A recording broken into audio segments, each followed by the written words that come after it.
Hi everyone, welcome to Volleyball DNA, where we examine the characteristics that make up some of the most intriguing personalities in the world of volleyball.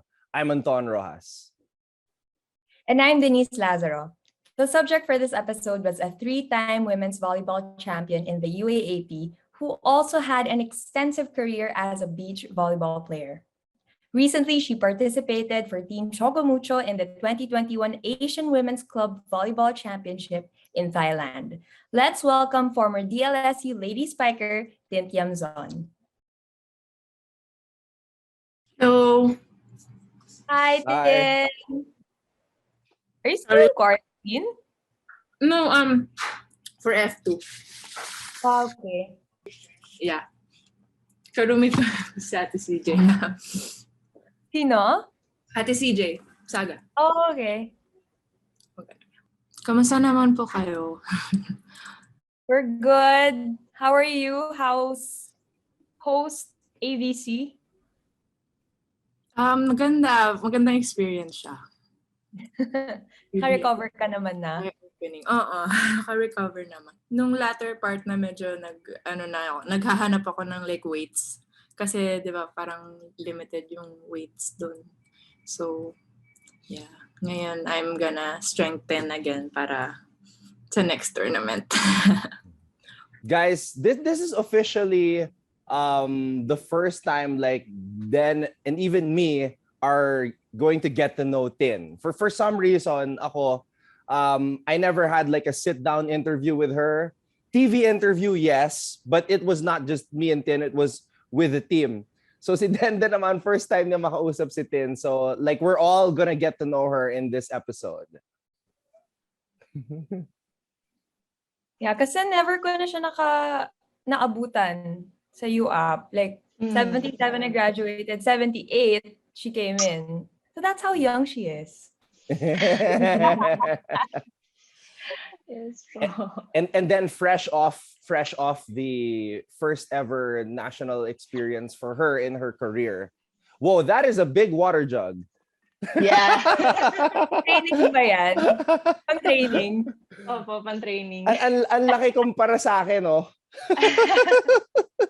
Alam mo, pag-athlete, pag ganito kalaki yung jug eh. Yeah. Kailangan talaga prepared. Yeah.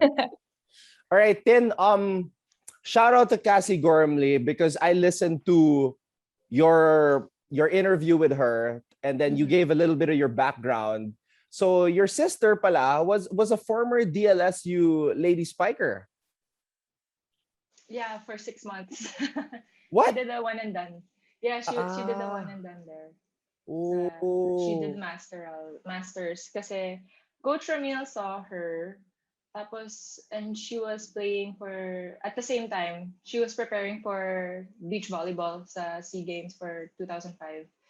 But then she asked my sister, oh, since you're just playing beach volleyball, do you want to also play indoor for LaSalle? So my sister said yes. And then, yun.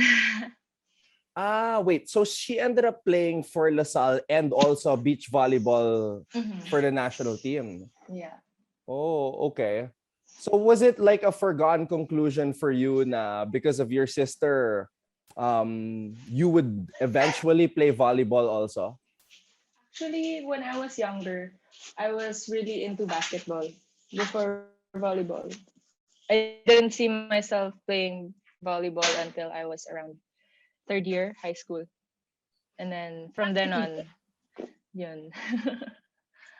I got more interested and then I learned more from my sister. So you were in Canada na nito, high school. Yes po. So you weren't born in Canada because I thought you grew up in Canada. Yeah, I You grew left- up there. Okay, Pero so I was how old born- were you when you left the Philippines to go to Canada? I was 8. Oh, little Yeah. Tin. Yeah. With kasi si mama, sabi niya, dito na tayo sa Pilipinas magpagupit. So everyone, kami lahat mag-sisters, nagpa-boycott. Like, super short hair. So when we got there, lahat kami short hair kasi nga si mama wanted to save money on haircut. But hey, short hair looks good on you. You have like a petite face. Thank you. And Okay. and it's a lady spiker thing, right? The short Yeah. the short hair. Yeah. Good. Okay, so according to your Wikipedia page, you have a Wikipedia page, by the way. You didn't know. Apparently. You're a pretty decorated volleyball player over there in Canada. What was it like for you growing up in a, in a new place and learning the sport? Well, nung ano ko, siguro yung mga awards na ano, I think it's like from tournaments there na ano. Pero I think for me, yung hard work na tinuro sa akin ng coach ko from a very young age, yun yung talagang when they say you reap what you sow, yun nga, yung hard work na in-instill sa amin ng high school coach ko, I guess, really prepared me for what was to with Coach Ramil and kung ano pa man yung dadating sa career. Tin, sorry, backtrack lang ng konti. Originally, you are from like where in the Philippines? Coronadal, South Cotabato. Shout out. Coronadal, South Cotabato, Yeah. Philippines. So Mindanao. Mindanao. Wow. So that's a long way from Mindanao. I mean, 8 years old, you go to Canada.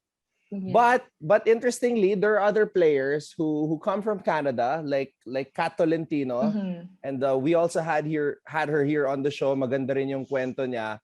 Ikaw naman, nung nandun ka sa Canada, were you hearing about other Filipina volleyball players like Kat? So what was it like for you, or was it like a situation na parang ikaw lang yung Filipino doon na nagba-volleyball and everybody's so much bigger and taller? Yung si Ate Kat, I didn't actually get to play against her. Narinig ko na lang, like I heard about her nung nandito na ako sa Philippines. Tapos nagulat ako na she's from around the same area sa akin. And then, Okay. yeah, because I think she's 2 years older than me. So hindi kami nagkaabot. Yeah. Pero there are other Filipino volleyball players doon. Pero yun nga, na din ako above average height sa Filipino people doon. Si Ate Kat super above average, like 6 feet kasi siya. So yeah. It's hard to miss. Yeah. She's hard to miss. So yeah, like you said, medyo nakakaano nga. Yung volleyball is not really a Filipino sport kahit sa Canada kasi they're more into basketball, ganun. So, it's bihira din na makakita ko ng ano. Although I have a family friend na nagba-volleyball din. She's a libero there now sa Canada. Sa college. I see. Well, Tin, you started playing volleyball third year high school. So that's pretty late. How were you discovered by Coach Ramil to play for DLSU? So may kasi doon, may alumni association of LaSalle.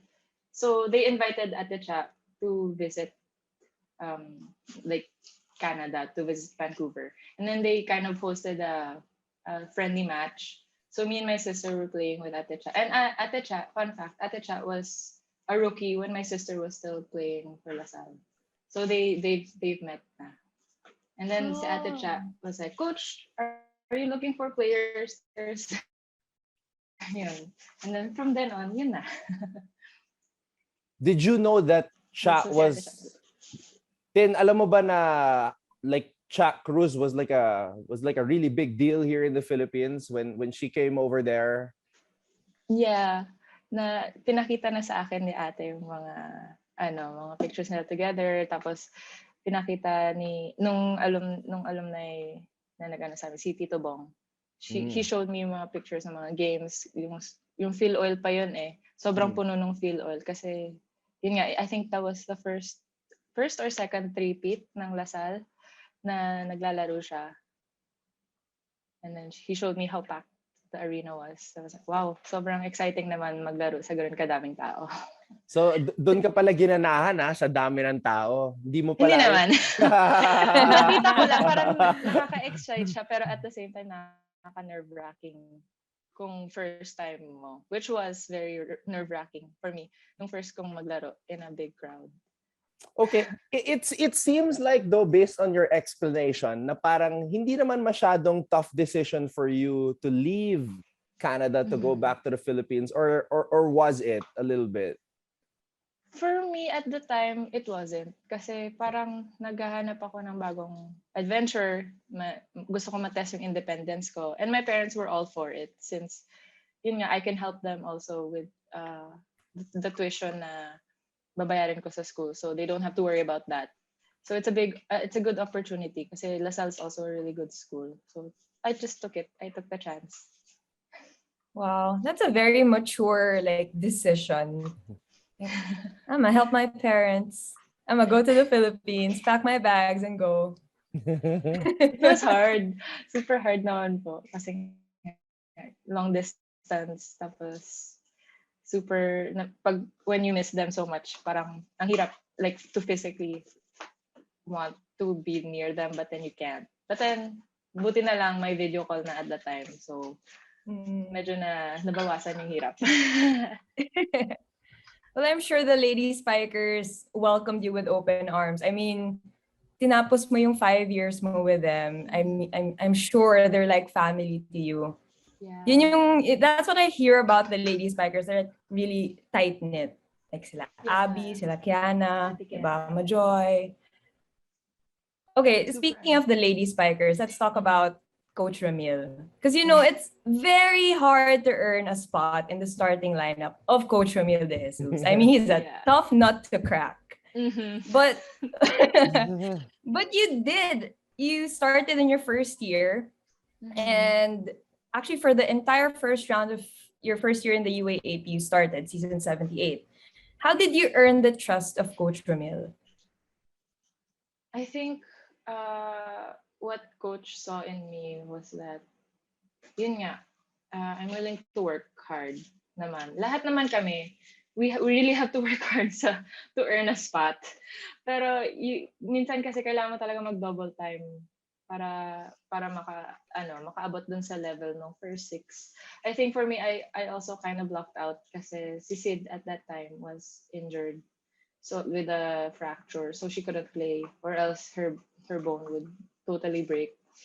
So she had to heal herself. So I took the opportunity na lang since there's an open spot. I really wanted to show coach na I can fill her spot somehow. Of course, I can't really totally fill her spot kasi she has strength that I don't. So. It was like a next man up situation and you were able to step up to the plate and deliver. Yeah. As much as I could. I really tried. Okay, I remember kasi every year at the start of the season, I talked to Coach Ramil. Tapos tinatanong ko, Coach, sino yung mga bago mo dyan? Ano ba to? Magkaka-instant impact ba tong player na to? So I remember very fondly, sabi niya, ito si Tintin. Ano pa? Yung name is Tintin. Like everybody calls you Tin on TV, pero ako, when I'm the commentator, I say Ernestine Tiamzon and it's because of Coach. So ano ba talaga yung mas gusto mo, Tin or Tintin, or is it just Coach who calls you that? Most people call yung parents ko yung tawag sa akin Tintin. Or yung mga ate ko, like family. Kaya siguro si Coach na tawag niya sa akin Tintin. Kasi si Mama, he would hear na si Mama calls me Tintin. Okay. So, all right. Always follow Coach Ramil's lead. Yeah. Always, hindi naman po sa akin. Always follow Coach Ramil's lead. All right. Pero eto, Tina. Actually, I've been meaning to tell you about this or ask you about this since you were playing in LaSalle. Kasi alam mo naman, like, during that time, kasagsagan ng social media, people really try to say stuff based on their own assumptions without really knowing what's happening. So anyway, ako kasi, pag nag-commentate ako, meron akong handwritten stats. Yeah. So like, I actually brought it out. So it looks like this, okay? Yeah. So like, I'm the only one who does this. So I see some stuff that are like peculiar or unusual. And so anyway, nakita ko lang na there was like a trend with regards to your scoring. Like alternate siya, like single digits, and then the next Double game digit, you would yeah. yeah. So like I mentioned it because it's my job to like try to find like an interesting talking point. So it was the first time I saw that. And it was happening like for the duration of the whole The whole- elimination round. Yeah. So like, binanggit ko siya. And then people started coming at me on social media saying that I was saying that Tin Tiamzon is inconsistent or ganyan, I'm hating on you. Mhm. Like to the point that I'm hating on you daw. And I'm like, what? So, and then it reached the point ata that somebody from your family was chiming in na. So I was like, nako. Oh. I was like, nako, baka magalit sa akin tong si Tintin Hindi Tiamzon, naman. ganyan. So like, how about you? Like on your end as a player, how do you deal with like social media and what people say? Because pwede kang maloko nun eh. Like parang oh crap, it's that guy who's the bashing me and he's the commentator. Diba?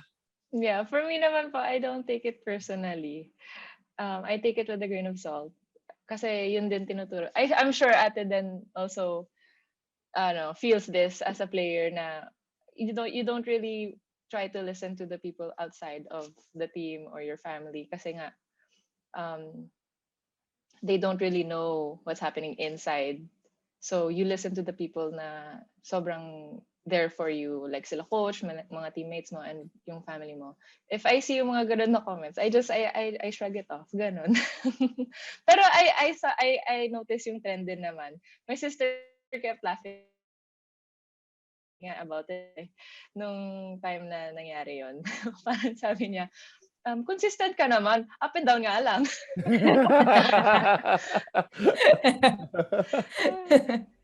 Well, So, yeah. Yeah. Anyway, regardless of everything, I just want to apologize in case like it's okay. if it affected you because like, No. on my end I don't mean to do anything like that or bring anybody down. But I will say this though, like that trend ended in the final four against UST and then against Ateneo because like your scoring was like 13, 15 and 16 na. Wow. Yeah. Against Ateneo in the finals, then 15 and 16. So she averaged 15.5 in the finals. Wow, that's big. Yeah. That's big. That's big. At least consistent ka na nun. Consistent na double digits. Hindi na pa ganun-ganun. Hindi na sister. Yeah. Sabi ko Well, the following year, season... Oh, yeah. Go ahead. Go ahead. It's okay. Sabi ko kay ate na, hindi na pa baba, taas. Baba, taas, ha? Happy ka na? And hey, that resulted in a back-to-back. Yeah. Right? Because the following year was a big year for you guys. That was like the third three-peat of LaSalle. Yeah. And like looking back on your journey, like coming from Canada, leaving your family, going here, did you ever imagine, coming to the Philippines and being part of something as special as a 3-time DLSU Lady Spiker champion team? I didn't expect that. I know na the team that I got into is a very competitive team, pero to the extent na I would be part of history, hindi ko talaga inimagine. Tapos nung time na yun, na yung nag-sink in na sa akin, sabi ko, wow, I went into a team na talagang special. It's more than just a team. It's a community, it's a family. And na-feel ko talaga yung support and yung love na nare-receive namin from the supporters, from our managers, from the alumni, yung si coaches, teammates, lahat. Sobrang, yun yung nag-stick talaga sa akin, yung pagka-close-knit ng family namin, yung team namin. Who is your favorite teammate of all time in that three-peat stint? Because diba, I mean, it's not just about. Hirap naman all. No, because diba, like when you win championships together, diba, it's not just about being champions, it's about the bond that you form.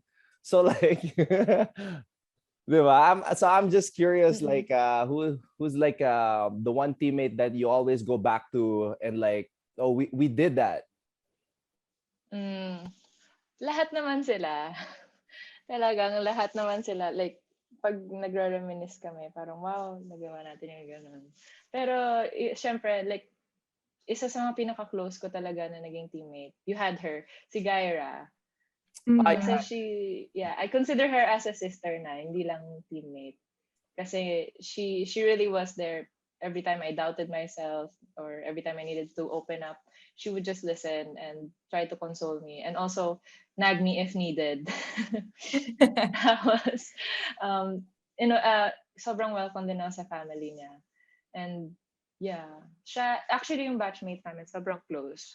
And also, nung latter part na nung career ko, naging super ka-close ko si Ate Duque. Kasi nga, when the pandemic happened, she went to our hometown with me. So instead of she went with me to my hometown. Kasi kala namin yung pandemic will just be like 2 weeks, 3 weeks, ganon. So kala namin vacation lang. Yun pala naging 6 months yung stay niya dun sa amin. Wow. Yeah. So siya naging part na talaga ng family namin. Like yung mga kapatid ko, calls her sister. Wait, sino ulit mga batchmates mo? Si May Luna ba? May Luna? Si May. Yun, isa pa close ko, si May. Si May, si Mitch, si Gaira, si Julia, Ipak. Ayun. Yeah, si Michelle was also here, our guest a while back. And isa pa yung couple. Lahat sila batchmates ko. Sayang, no? Yung season 82, yung season 82, ang lakas ng team nyo. Oo nga eh. Ang potential ng mga bata, sobrang pinaghirapan talaga namin yung season na yun. All out kaming lahat. Pero as fate would have it, hindi natuloy. Although I'm looking forward sa next season to watch yung mga younger players dominate sa court. And I really think that they have a bright future. Each and every one of them, yung mga juniors na naiwan sa team namin. I'm sure you guys were really fired up for season 82 because season 81, okay, kasi matagal na ako nanonood ng volleyball and ever since it's like Lasal in the finals. So season 81 I'm sure was a heartbreaker for you guys and the DLSU fans because for the first time in over, I think, a decade, di kayo umabot sa finals. I was shocked myself. Yeah. What impact did this have on the team and how did this affect you as an individual? For me, I saw it as a wake-up call. I've gotten too complacent. I've gotten too relaxed sa way of training, approach into going into games. Pero yun nga, it was a wake-up call for me to improve individually so that I can lift up the team sa next season, help lift up the team sa next season. And yun, after nung loss namin na yun, parang nag-double time kami lahat. As in lahat kami, pati si coach, pati yung assistant coaches, and yung mga PT namin. As in lahat, everyone was on board on the same path. That's why siguro nung season 82, sobrang focused kami, sobrang isang lang talaga, isang direction lang yung namin, yung sinistrive namin, which was to be up there in the finals again. And then, I mean, it was just one game, Tin, but you really played well in that one Ateneo Lasal game. Who would have thought that would be your last UAP game, no? Parang, hey, at least you went out on top. At least you went out with a win. You went out with a bang.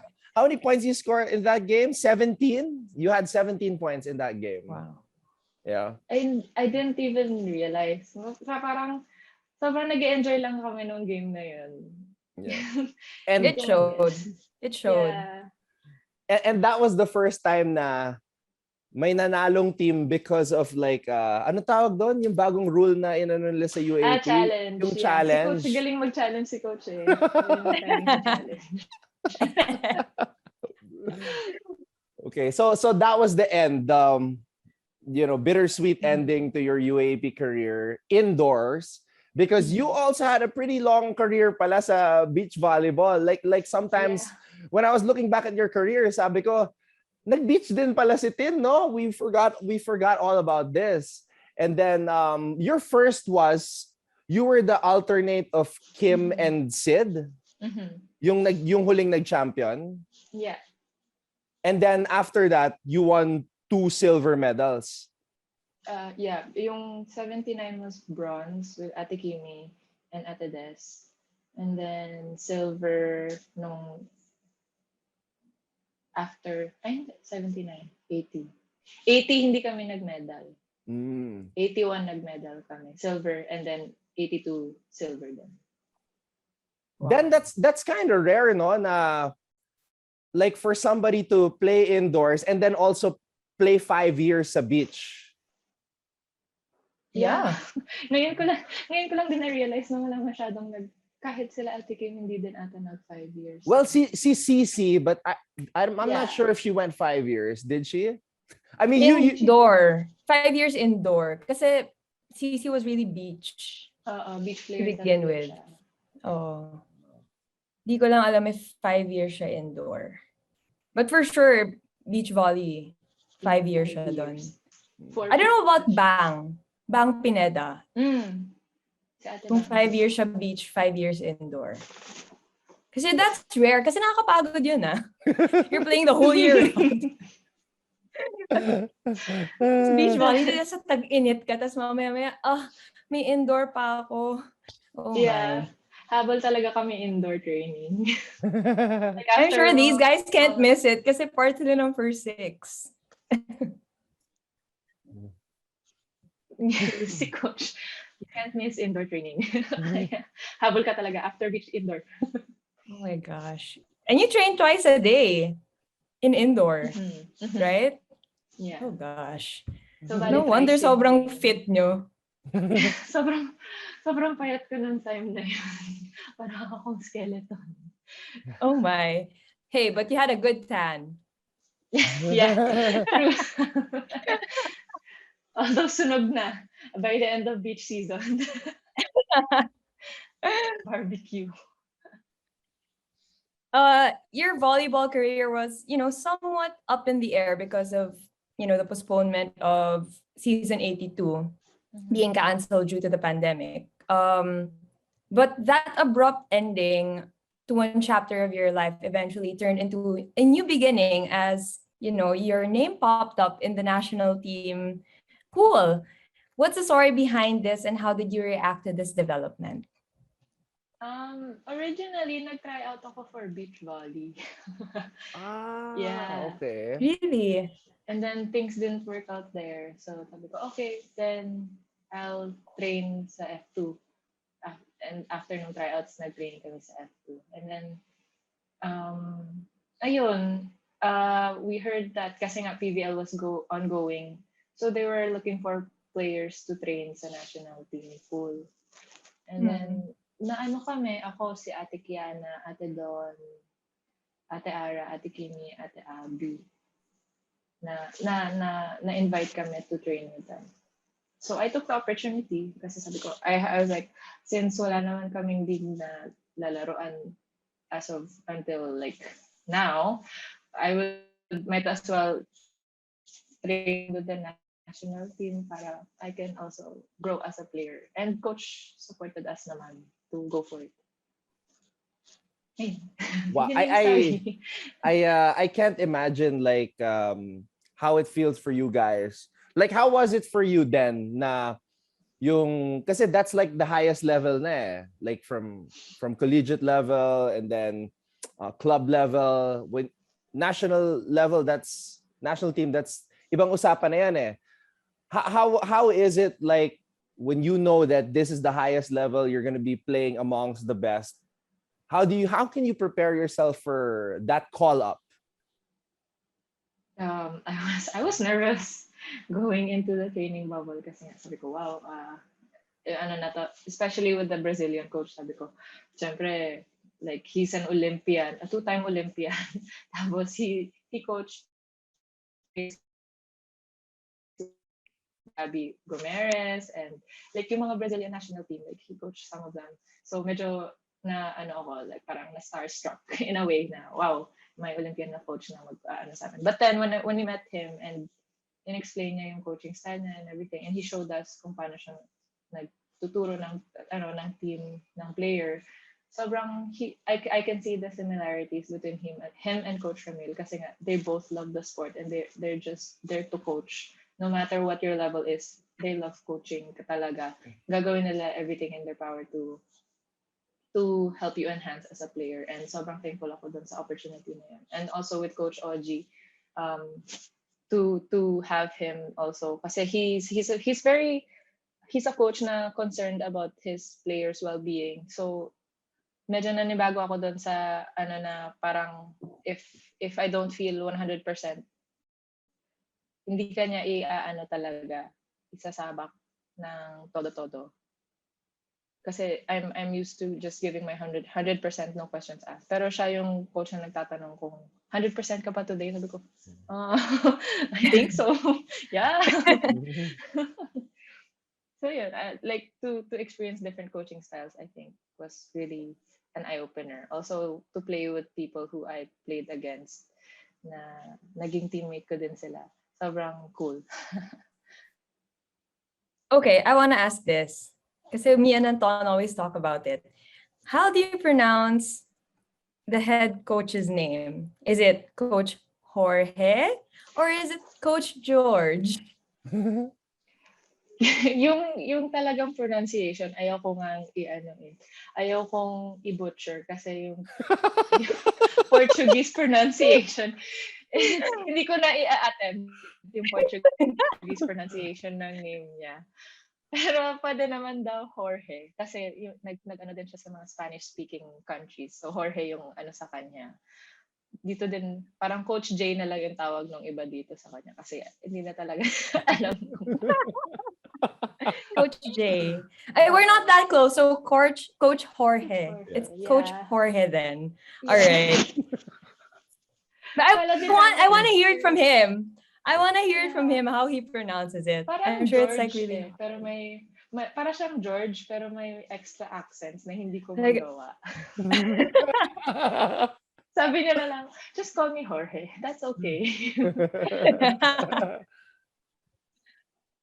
Okay, so yeah, talking about the national team, you played again with Don Macandili, who you won 3 championships in Lasal with. Yes. How was it like for you to be, with her again in the national team naman this time? Sobrang thankful ako nandun sila Ate Don, Ate Kiana, sila Ate Abby at si Ate Joy. Kasi sobrang ginaid talaga nila ako. Like, I was scared, pero palagi nila akong nire-reassure na you earned your spot, just play your best, yun, ganon. Tapos they also guided me sa yung how things are run dun sa team, and kung paano sa coaches, kasi sobrang ako introverted ako na tao, hindi ako yung mismong sabi si Ate Abby talaga din and si Ate Don, parang si Ate Don in regards to sa training, kasi siya yung roommate ko. So siya talaga yung naka-close ko sa bubble. So especially ngayong COVID and everything so unsure. Like siya yung naging comfort buddy ko. if we got like anxiety from COVID situations, siya yung ka-comfort. Kasi sobrang, you never know what's gonna happen dahil sa pandemic na to. So yeah. Okay, so Tintin, nalagay ka sa Choco Mucho team. Mm-hmm. And then of course, kayo ni Don magkasama. But you also had some other teammates there, probably some people that you weren't really close to before, but I'm sure some sort of bond was formed with some of them. Like who for you, like kanino ka na-impress sa mga naging teammate mo sa Choco Mucho Philippine team, and like nagulat ka na parang, uy, ganito pala siya? Lahat sila. hindi ko in-expect na ganun ka welcoming and outgoing. As in, walang namimili kung sino kasama. Hindi sila sa anything. Walang kaartehan sa sarili. Ganon, yan yung maano ko. Kasi sobrang outgoing ng lahat. Hindi ako nailang to any of them. As in, naging close talaga kami after what happened dun sa Thailand. Kasi nga, 10 lang kami. Where did you experience na 10 lang kayo sa roster? So, yeah, I think the most na-impress ako or na unexpected, si Ate Riri. Ewan ko. Akala ko tahimik lang siya na tao. Pero maano din pala siya. Anong maano? Makalog din. Sa Ate Riri. Naging roommate ko din kasi siya nung Thailand. Siya yung roommate ko sa Thailand. So, as in, hindi ko in-expect na kalog din pala siya. Ma-joke din. Okay, this was weird ha. Kasi 'di ba, you guys went there tapos this was not the original plan eh. Kasi 'di ba nung una sinasabi nila na they're gonna send the champion of the PVL or the second place, the third place, so on and so forth. But nobody wanted to accept the invitation. So it turned out to be a good opportunity for you because nagkaroon ng mas maraming chances. Yeah. Now, before the tournament started in Thailand, nag-iisip ako eh. Like, I was asking then na ano kaya yung mas malakas na team no pag maglaban, Ribisco or Choco Mucho. And then eventually, naglaban nga kayo. And this was super unexpected. And like, I don't know how it is for the players, but for you, Tin, was it weird like na you went to that game and you know you guys haven't won yet and then yung mga fans dito were already dying for a Filipino win, a Philippines team win. So what was the mindset for you guys when you played against each other in that match? Weird kasi nga they're your teammates and then also, like, for standing din yun for ranking. So, one of you will really be dropped kasi kung ano man yung outcome ng game. I think also yung mindset lang ng team namin was tune up to, ganun. Kasi nakaka-tune up naman namin sila. And I think, yeah, it was weird playing against them. Kasi parang ka-close mo din sila pero you have yung pride mo as a player, syempre, ayaw mo din magpatalo. Ayaw mo magpatalo pero may Abby Maranyo sa kabila.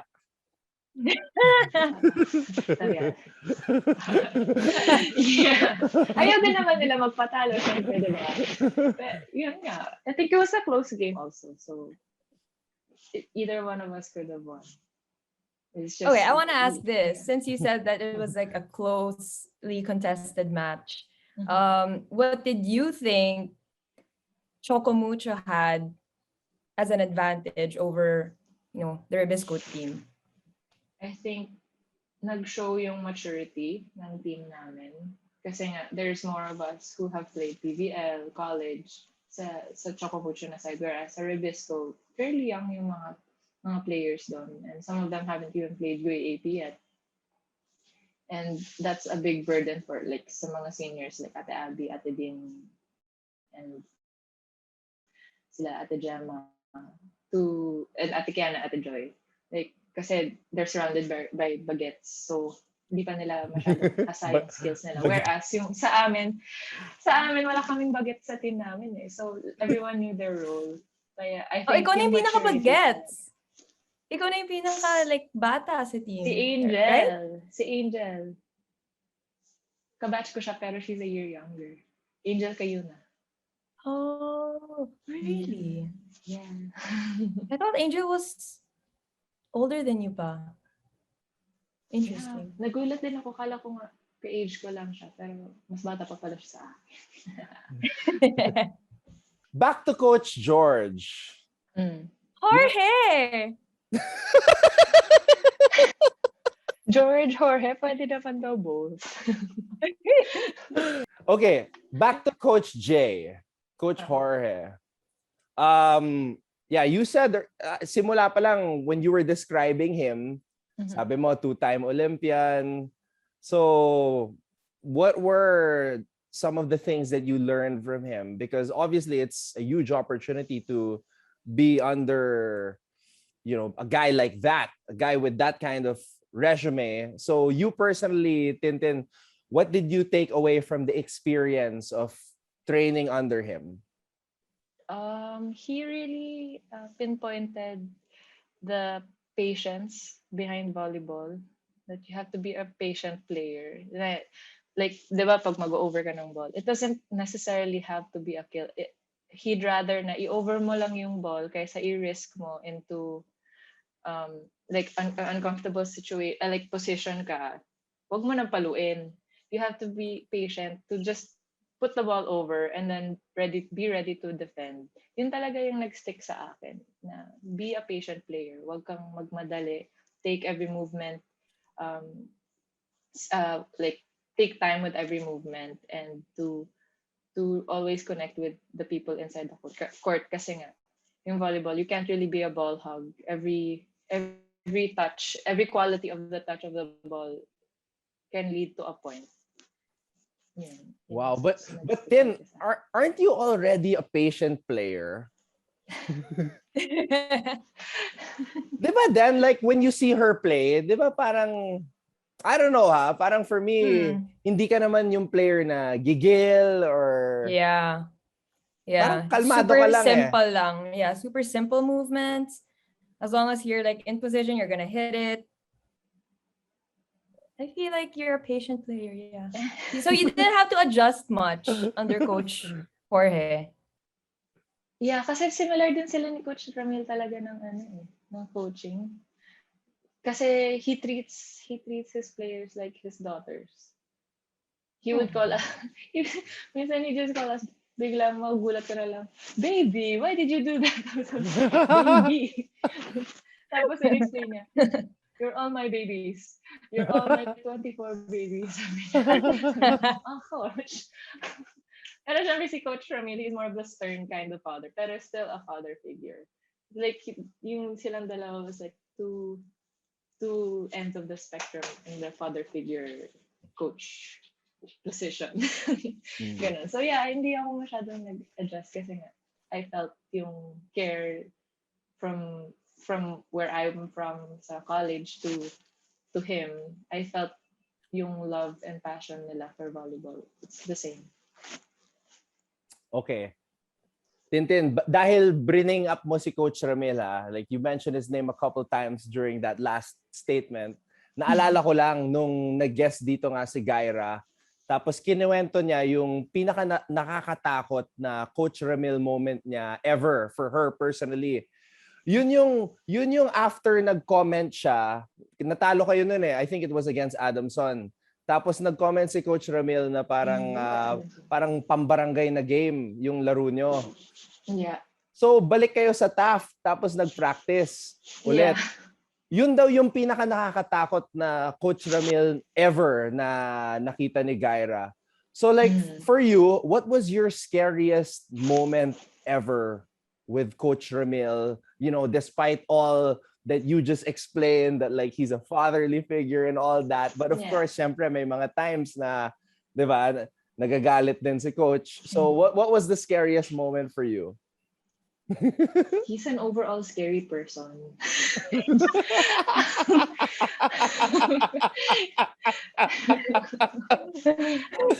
every moment, joke. Hindi naman every moment scary.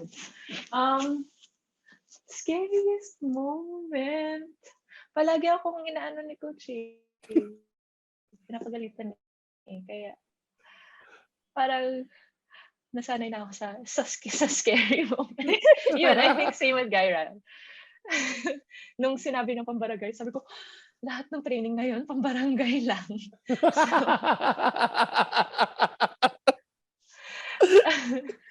Kaya, yeah, I think same with Gaira. Yung sa sentiments niya na, I think yun yung nagulat ako with coach na sabihin niya yun. Siya mismo yung nagpapatraining sa amin. So sabi ko, oh my God, na-disappoint talaga namin si coach. And then yun, after nun, diba, parang on the way up naman. Yeah, parang Si coach, wake up call daw yun eh. Sobrang wake up call sa super inyo. wake up call yun sa amin. As in, lahat kami nagpagupit, gano'n. Kasi nga, diba, parang if ritual din yun, if matalo ka, papagupit ka na lang. Take out all the bad luck that you can. And then from then on, nag-focus kami nag-focus talaga kami para to get back on track. And then, second round, it paid off naman after nung loss na yun. Minsan talaga kasi, you have to lose big to realize yung what's on the line. Right. Coach Ramil really knows how to, knock you back into your senses. Yeah. I mean, like, ano yung mga one-man nyo? Alam ko, ang tatagal ng one-man nyo eh. Like, buong training ata kayo na one-man. Oh gosh. 5 minutes pa lang, hilong-hilo na ako eh. 5 minutes pa lang, ayoko na. Ayoko na, diba? I mean, who wants to be one-man? Lalo na paggalit pa yung coach mo.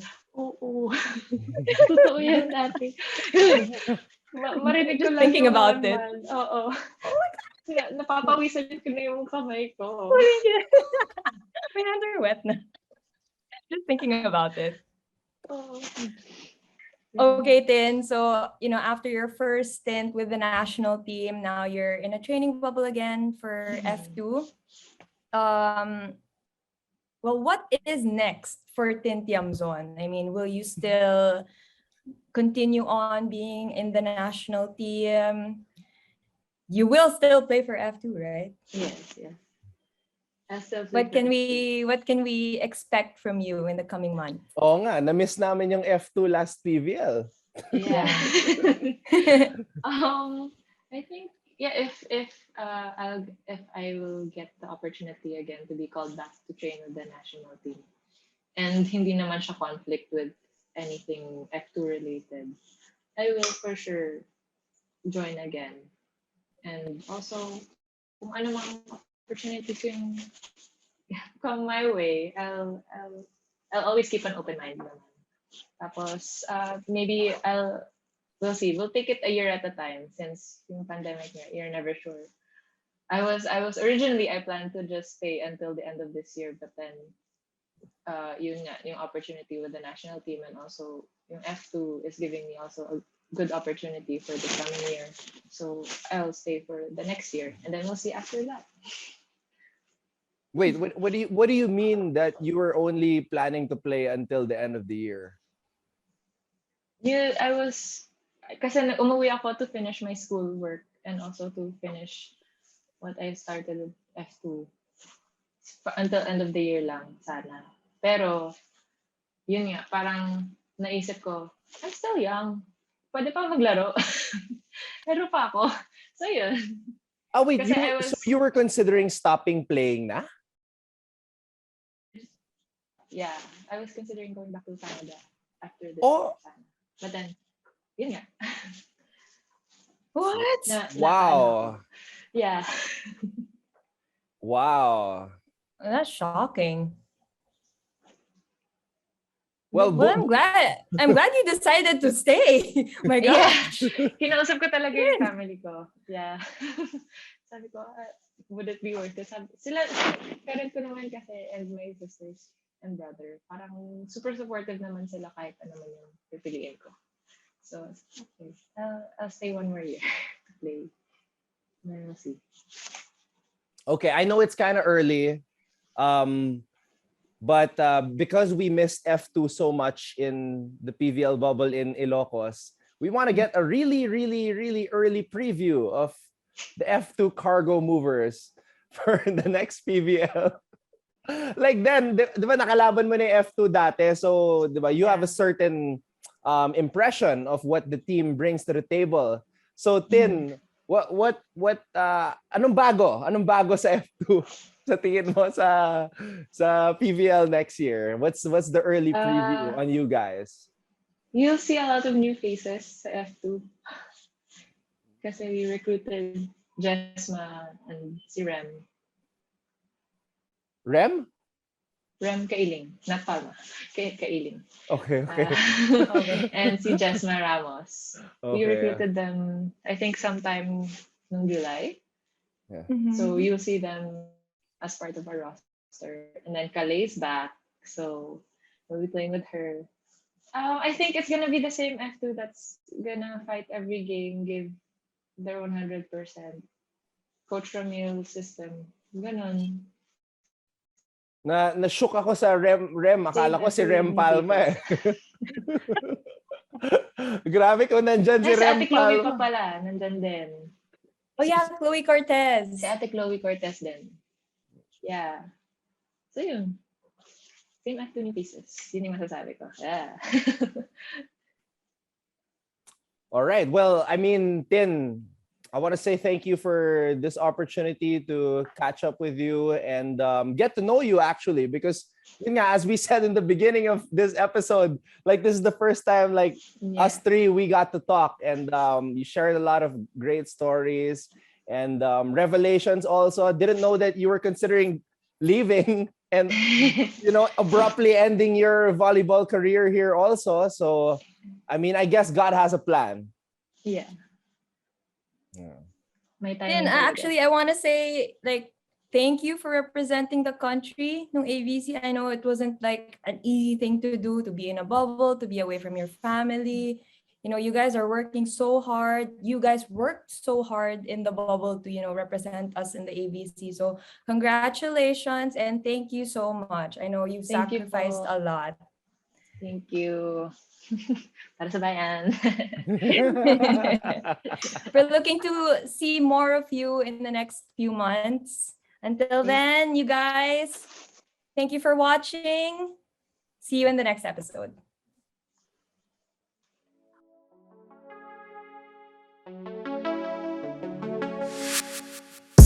Thank you for watching Volleyball DNA.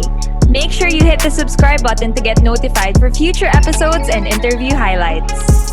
And while you're at it, head over to our Facebook page by clicking on the link in the description.